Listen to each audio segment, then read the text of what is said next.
They need one more amp note. They're going to get from Team Spyder. And they're not going to just in time to get that shot. Just 2 seconds in the middle of the field. Very small field. Hard when you would red target or SuperNURDs trying to the field taking it. Spyder trying to get another point. Fortunately, by the right foot.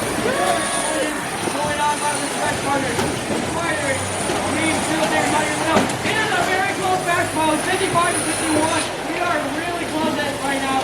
Narwhals is in there attacking and trying to get the end story. Meanwhile, Fairbotics trying to get the other to the end. Doesn't make sense for the match.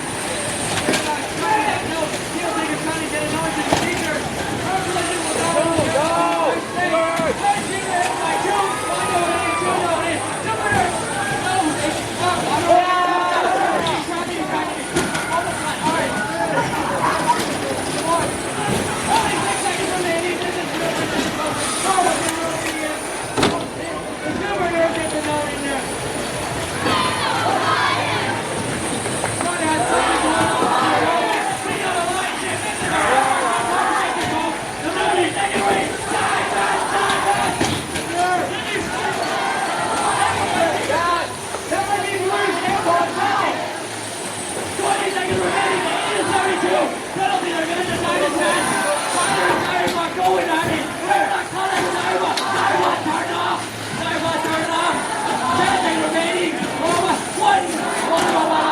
Narwhals, 5 seconds remaining, 4, 3, 2, 1 to get down to center, and there's a time expires, but I don't know.